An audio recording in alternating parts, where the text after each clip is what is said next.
Hello વિદ્યાર્થી મિત્રો, કેમ છો? આજે ડે આપણે 60 માં પહોંચી ગયા છીએ. જો અગાઉના ક્લાસ ના જોયો તો તમને ડિસ્ક્રિપ્શન બોક્સમાં લિંક મળી જશે મિત્રો. તો અહીંયા આગળ આપણે શું કરવાનું છે, ઇંગ્લિશ કેવી રીતે શીખવાનું છે કે ઇમેજના આધારે આપણે શું કરવાનું છે, ઇંગ્લિશ વોકેબ શીખવાની છે. અહીંયા તમને ઇમેજ દેખાશે, ઇમેજની સાથે સાથે અહીંયા વર્ડ આવશે અને એનો ગુજરાતી મિનિંગ પણ આવશે. ઓકે, તો આ મિત્રો આપણે શું કરવાનું છે, ઇંગ્લિશને એઝ એ ઇમેજના આધારે શીખવાનો પ્રયાસ કરવાનો છે. અને લાસ્ટ વન, આપણને જ્યારે રિવિઝન માટે ફોટા મળી જશે અને ફોટાના આધારે આપણે શું કરીશું, એ વર્ડને યાદ કરવાનો પ્રયાસ કરીશું અને સારી રીતે ઇંગ્લિશ વોકેબ શીખીશું. તો મિત્રો અહીંયા ક્લાસ ટુ બી કન્ટિન્યુ જુઓ અને અગાઉના ક્લાસ ના જોયા હોય તો નીચે ડિસ્ક્રિપ્શન બોક્સમાં ડેથી કન્ટિન્યુ તમને જોઈ શકો છો. તો મિત્રો ચલો આપણે શરૂઆત કરીએ. તો અહીંયા સૌથી પહેલાં મિત્રો આપણને શું દેખાય છે કે જો મજૂરના હાથ છે એમાં શું છે, નકરા છાલા પડી ગયેલા છે. છાલા પડી ગયેલા મતલબ શું થઈ ગયો કે કઠોર કામ કરતો હોય. શું હશે? કઠોર કામ કરતો હોય છે. તો કઠોર કામ કરતો હોય તો એને આપણે ઇંગ્લિશમાં શું કહી શકાય? કેરલેસ કહી શકાય. શું કહેવાય? CALLOUS. શું કહેવાય? કેરલેસ. શું કહેવાય? કેરલેસ. એનો મતલબ શું થાય? કઠોર કામ કરવું. જો એના હાથમાં કેવા પડી ગયા છે? છાલા પડી ગયા છે. તો એને શું કહેજો? કઠોર કામ કર્યું તેમ કહેવાય. ચલો હવે બીજો વર્ડ જોઈએ. તો તમને સૌથી પહેલાં શું કરવાનું છે મિત્રો કે તમારે જે વર્ડ દેખાય છે, મતલબ આ જે ઇમેજ દેખાય છે એને તમારે જોવાનું છે કે આ શું છે. તમે એમ કહેશો કે આ એ ટ્રાવેલર છે. શું છે? ટ્રાવેલર છે. એટલે કે આપણે ટુરિઝમ કહી શકીએ, ટુરિસ્ટવાળો હશે એવું કહી શકાય. તો અહીંયા આગળ શું છે કે આર્ય શું કરે છે? રેલના પાટે પાટે ચાલ્યો જાય છે અને કેટલા દેશ ફરે છે? 30 થી 35 જેવા દેશ ફરે છે મિત્રો. તો 30 થી 35 જેવા દેશ ફરે છે તો એને આપણે શું કહી શકીએ? શું કહી શકીએ? સાર્વદેશિક. એટલે કે બધા જ દેશમાં એ ફરતો હોય છે એને શું કહેવાય? ટ્રાવેલર કહેવાય. શું કહેવાય? ટ્રાવેલર. તો આપણે શું કહેવાય છે એને? વધારે કન્ટ્રીમાં ફરતો હોય, વધારે દેશમાં ફરતો હોય તો એને આપણે શું કહીએ છીએ? ટ્રાવેલ કરીએ. બટ એને બીજો વર્ડ કયો હોય તો આપણે કયો કહી શકીએ મિત્રો? કોસ્મોપોલિટન કહેવાય. શું કહેવાય? કોસ્મોપોલિટન. કેવી રીતે? પોલિટિયન. POLITAN. કોસ્મોપોલિટનનો મતલબ શું થાય મિત્રો? કે વધારે, એક કરતાં વધારે દેશમાં ફરતો ટ્રાવેલર હોય એને શું કહેવાય? કોસ્મોપોલિટિયન. કોસ્મોપોલિટિયન. ચલો હવે અહીં કરજો.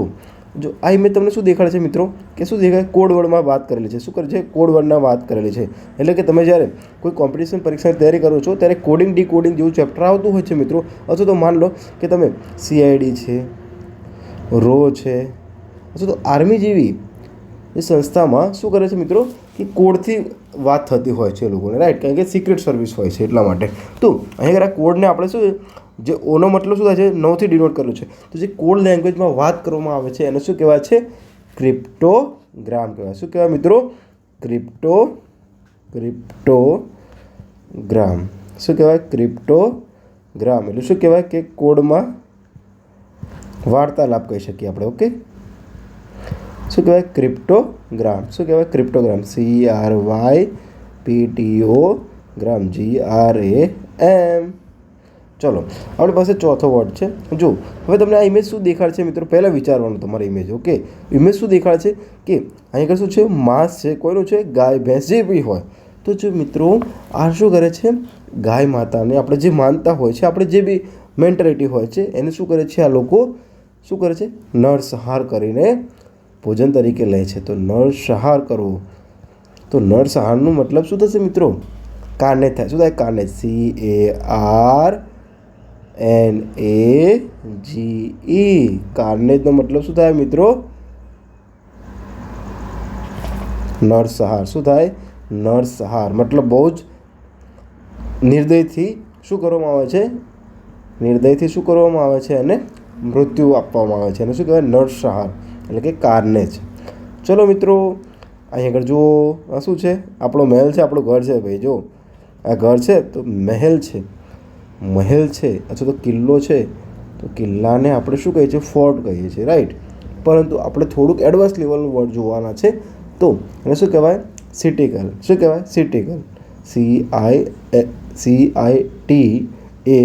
સિટીડલ. શું કહેવાય? સિટીકલ. ઓકે, ચલો એટલે શું કહેવાય? કિલ્લો. શું કહેવાય? કિલ્લો. ચલો હવે જુઓ, બહુ મસ્ત વર્ડ આવે છે. જો હવે શું કહે છે? તમે વિચારો, પહેલાં મેં શું છે, આ પોલીસવાળા છે, ઓકે, શું કરે છે, આ બે થાંભા કરીને ઊભા રાખે, ભાઈ તમે ઊભા રહો. પરંતુ હવે જુઓ, હવે કેમ ઊભા રાખે છે? કારણ કે આગળ રસ્તામાં કંઈક એ લોકોએ એવી ઘટના જોઈ છે, એક્સિડન્ટ થયેલો છે, એ પરિસ્થિતિને પૂછવા માટે શું કરે છે, પોલીસવાળા એમને રોકી રાખે છે કે આગળ શું ઘટના બની છે. તો જો શું મતલબ થાય છે કે કોઈ પણ પરિસ્થિતિની આપણે શું કરવી જોઈએ, જાણકારી લેવી હોય, કોઈ પણ સ્થિતિની આપણે જાણકારી લેવી હોય મિત્રો, આપણે જાણકારી મેળવવી હોય તો એને આપણે શું કહીએ છીએ ઇંગ્લિશમાં? સર્કમસ્ટાન્શિયલ. CIRCUM પછી પ્લસ કરીને યાદ રાખવાનું મિત્રો, ટાન્શિયલ, STANTIAL, સર્કમસ્ટાન્શિયલ. ઓકે, કેવી રીતે સ્પેલિંગ યાદ રાખવાનું? CIRCUM વત્તા STANTIAL, સર્કમસ્ટાન્શિયલ. એનો મતલબ શું થાય કે આગળની જે પણ પરિસ્થિતિ થઈ હોય એના વિશે આપણે શું કરવી, જાણકારી પ્રાપ્ત કરવી, કોઈ ઘટના હોય. ચલો, હવે જો મસ્ત વર્ડ આવ્યો કે બધા ધર્મ છે, ઇસ્લામ ધર્મ છે, ક્રિશ્ચન ધર્મ છે અને ઘણા બધા હિન્દુ ધર્મ છે. તો બધા જે ધર્મનું જે નિવાસ સ્થાન હોય છે, ક્યાં હોય છે? કોઈ જગ્યાએ રહેતા હોય છે, ધર્મશાળા આપણે કહી શકીએ અથવા મઠ કહી શકીએ. તો એને શું કહેવાય? કન્વેન્ટિકલ કહેવાય. શું કહેવાય? કન્વેન્ટિકલ. શું કહેવાય? CONVENTICLE, કન્વેન્ટિકલ. એટલે શું કહેવાય? મઠ કહેવાય અથવા તો ધર્મશાળા કહીએ આપણે. બરાબર મિત્રો, કે બધા ધર્મના મતલબ જે લોકો રહેતા હોય પોતપોતાના, એને આપણે શું કહીએ? કન્વેન્ટિકલ. શું કહેવાય? કન્વેન્ટિકલ. ઓકે, ચલો, હવે બહુ મસ્ત વસ્તુ આવી ગઈ મિત્રો. આ ક્યાં જોવા મળે છે? શું છે? ટ્રસ્ટ નો વન. તમારો મિત્ર તમારી સાથે ટ્રસ્ટ કરે તો જ તમારો સાચો મિત્ર કહેવાય. તો હવે મિત્રો બંને આને કહાણીથી કેવી યાદ રાખી શકાય કે શું છે? આર્યો નાગ છે. શું છે? નાગ છે. અને આર્યો શું છે? સારો એવો માણસ છે. તો શું કહે છે? આસાનીથી નાગ પર વિશ્વાસ કરી લીધો તો પણ ડંખ મારી દીધો. એટલે એનો મતલબ શું થાય કે દગો કરવો, મતલબ, રાઈટ. સિમ્પલ વાઇઝમાં કહીએ કે આપણે દગો કર્યો. તો જુઓ, તો હવે એનું ઇંગ્લિશ શું છે? ક્રુશિયલ. CREDULOUS, કોર્ચ્યુલેટ. તો જુઓ મિત્રો, એનો મતલબ શું થાય છે મિત્રો આનો? કે આસાનીથી, એટલે કે સરળતાથી, જો હું તમને કહી શકું આપણી ભાષામાં, સરળતાથી વિશ્વાસ કરી લે. એને શું કહીએ મિત્રો? આપણે શું કરીએ? કોર્ચ્યુલેટ્સ કહેવાય. શું કહેવાય? કોર્ચ્યુલેટ્સ. ઓકે, ડી સાયલેન્ટ હશે. ચલો, હવે જોઈએ આ જે લેડીઝ છે એ શું છે? એનો મગજ હલી ગયો છે, એટલે કે શું છે? સ્ટ્રેસમાં છે. સ્ટ્રેસમાં હોય તો આપણે એંગ્રી કહી શકીએ, રાઈટ. શું કહેવાય? એંગ્રી કહીએ છીએ. પરંતુ આપણે બીજો વર્ડ કહીએ છીએ કે એને ગભરાટ થાય છે. શું થાય છે? ગભરાહટ થવી. ઓકે, તો ગભરાહટ થવી એને શું કહેવાય? કોન્સ્ટિનેશન કહેવાય. શું કહેવાય? કોન્સ્ટિનેશન કહેવાય. તો CONSTIRNATION. શું કહેવાય? કોન્સ્ટિનેશન. શું કહેવાય? કોન્સ્ટિનેશન. CONSTERNATION. કોન્સ્ટિનેશનનો મતલબ શું થાય? ગભરાટ થવી. એટલે કે સ્ટ્રેસમાં કહેવું, એંગ્રી થવું, એ આપણે બધું કહી શકાય. કેમ કે આનો લોડ વધી ગયો છે કામ કરવાનો. ચલો, લાસ્ટ વર્ડ છે આપણી પાસે, કયો છે? જો શું કહે છે? હવે સામાન્ય સમજો કે આ બેંકવાળા છે. શું છે? બેંકવાળા છે. શું કરે છે? તમે જે ઘરનું કાગળ દસ્તાવેજ મૂક્યા હતા એ આ લોકો શું કરે છે? જપ્ત કરી લે છે. અને બેંક પોતાની પાસે ઘર લઈ લે છે. કેમ? તમે લોન ભરતા નથી. તો લોન નથી ભરતા તો એને શું કહેવાય? જે જપ્ત કરેલી છે, તો જપ્ત કરેલી એવી સંપત્તિને શું કહેવાય છે મિત્રો?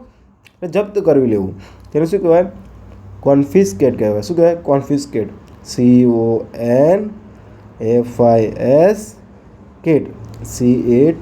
કોન્ફિસ્કેટનો મતલબ શું થશે મિત્રો? કોન્ફિસ્કેટનો મતલબ શું થશે? કે જપ્ત કરવું. કોન્ફિસ્કેટનો મતલબ શું થાય? જપ્ત કરવું. તો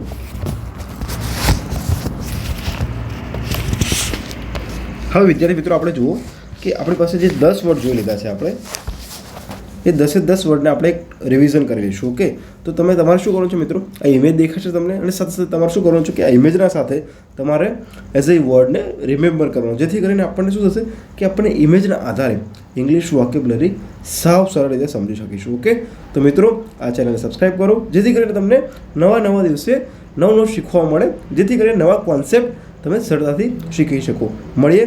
જય હિન્દ, જય ભારત.